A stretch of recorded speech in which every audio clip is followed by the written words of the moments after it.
This is Josh Davis with XFL News Hub, and I'm talking to Ranthony Texada. That's the name. That's the way you pronounce his name. I know it's spelled with an X, but it's Ranthony Texada. I double checked with the man before we started talking. Um, Man, you've been in camps all over the place. You've been in the NFL. You've been in the XFL, obviously, and you just decided to opt out of your contract in the CFL to try to get back into the NFL or the XFL. What led to that decision?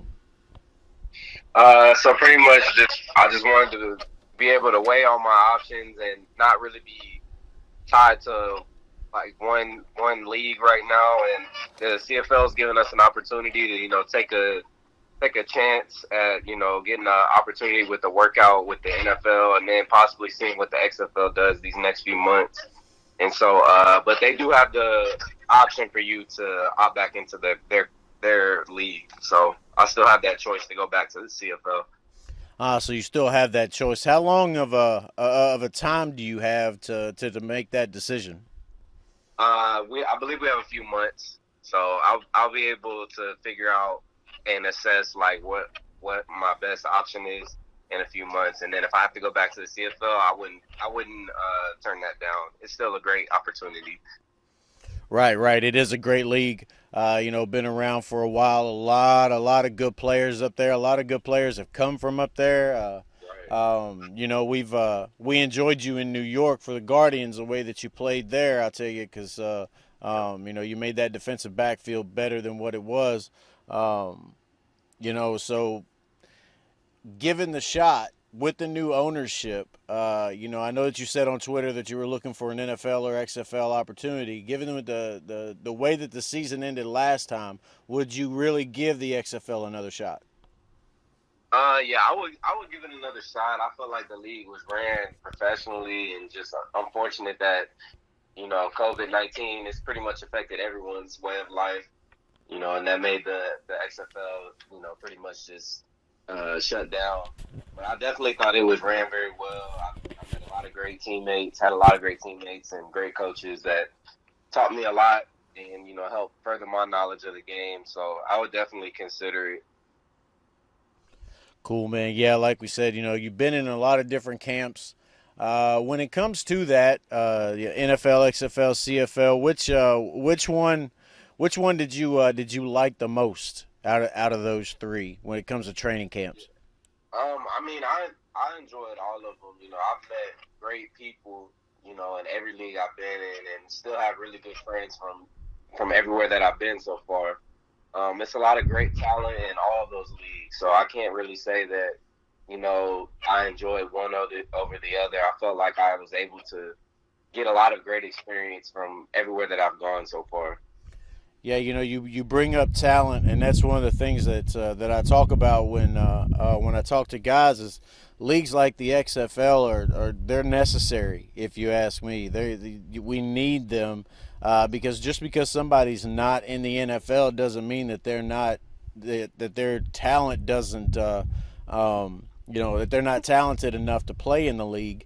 A lot of times it's a situation thing. It's a timing. It's too many people in that room. What do you do with the guys that are unproven? Well, usually you've got to let them go so they can get another maybe get another opportunity. But if they don't, then what? Well, Hmm. with the XFL, you get an opportunity to showcase your talent and to get more film because that's what you need is more time on the field and more film to show NFL scouts that you can still do this. Um, Exactly, exactly. And that's really what I've been trying to prove is just that no matter what happens, I just keep pushing through and make the most of whatever opportunity I get. And when the XFL shut down, that's exactly why I went and signed right back with the CFL because I felt like it was the next best opportunity. So now I'm just at a point where I feel like I want to be able to continue to find that next great opportunity wherever it is. yeah, you brought that up. I'd like to know a little bit more about that. When the XFL first postponed everything back in March, week 5, right there. I think you said in the middle of the week. How did you find out about that? Was there a team meeting? Was it a phone call? How did you find out? Yeah, we had a team meeting. We had practice that day, and we kind of figured something was going on, ended up postponing the season. And you know, it was unfortunate, but you know, a lot of us have already been through a lot of things, so it wasn't anything that we couldn't handle. You just gotta just keep pushing through and just try and find that next best opportunity for whatever it is in your life. Yep, and for you, you said it was getting back into the CFL. Now, when everything went down, this time with COVID, and they started to push back their dates. How were they with keeping you apprised of what was going on? Were they kept you updated with everything? Yeah, they kept everyone updated as far as like the deadlines they were having, and then we pretty much knew it was gonna come down to just being for the league to be able to get financial support, and that didn't happen. But I know the CFL bounced back, and I know that they're working to get things to get the league back up and running as soon as they can. So it's definitely still a great league, and it's definitely a lot of great competition there. Yeah, there are a lot of great players up there, and like we said before, the league has been around for a while. Nobody could plan for the pandemic, so Right. But the thing about it is once you go through a certain type of crisis, you do one of two things: you either fold or you learn how to deal with it in the future. So, Right. that's one thing that has that this has led to us to everybody, in every industry to the individual. Now we know how to handle different things when it comes to things like this. So, Right. what is your view after the bankruptcy was filed and the new ownership was named? What do you think about Danny Garcia and The Rock as the new ownership of the XFL? Yeah, I think it's a pretty good light on the league. You know, I think that they're gonna do their best to get it back up and running, and you know, hopefully over the next few months, you know, people can see what they've got planned. I know there's a lot of guys that are still trying to play ball and want that next shot, next opportunity. So it's definitely gonna help a lot of football players in the future if they can get it back running. Yeah, and it looks like that's what they're trying to do. I mean, you don't with being The Rock and Danny Garcia and then you get Redbird Capital involved. You don't purchase something without the intent of using it. So, Right. and I think that sitting a year would hurt the league more than it would to try to play. Now, they have hinted at a bubble season for next spring.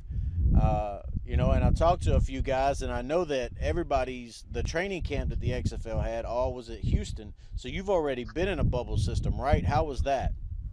Yeah, they had the training camp this past January. So at the beginning of the year, we were all in. They had every team in Houston, and that was pretty unique to have everybody in one area and having teams play against each other in one area. So I mean, I think it could definitely work. They definitely have to be a little bit more stricter as far as like what people do and as far as like going out and stuff. But I definitely, if they try to do something like that, I think it could work.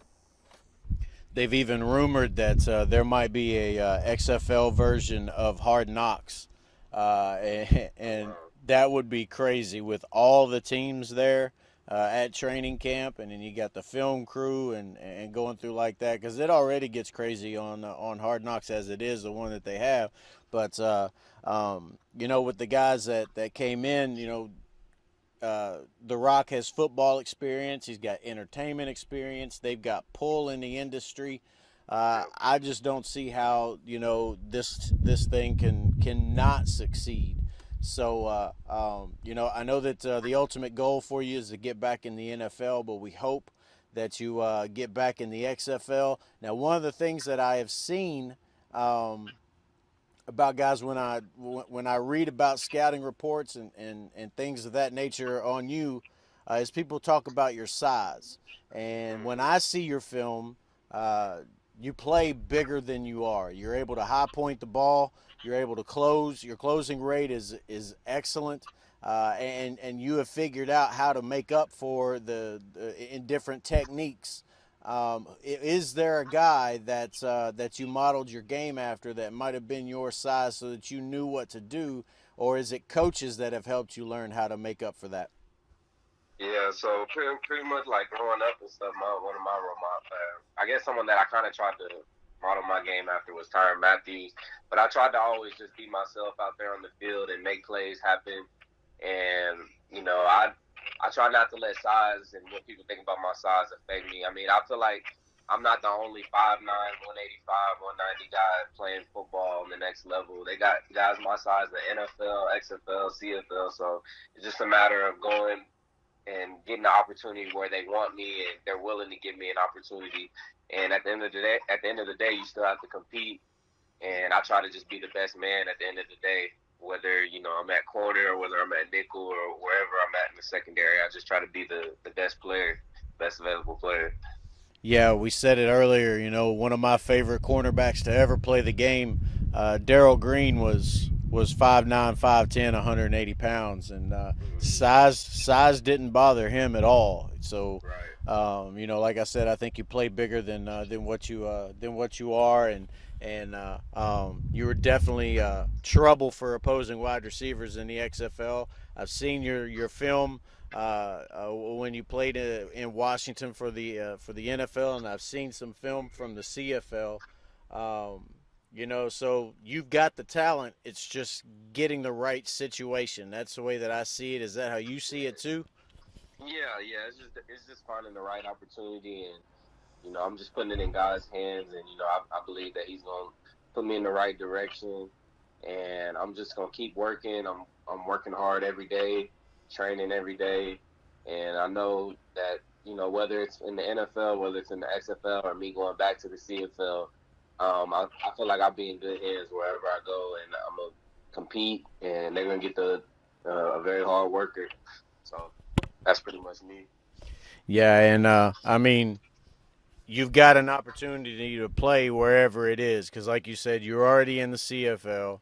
They're letting you, if you want to opt back in, they're allowing that. You've been in NFL camps. You've played in the XFL. I see the XFL coming back here soon. So no doubt we will see you on a field. Hopefully in 2020, but most definitely in 2021. And I'm hoping to while I hope the best for everybody, which is the NFL.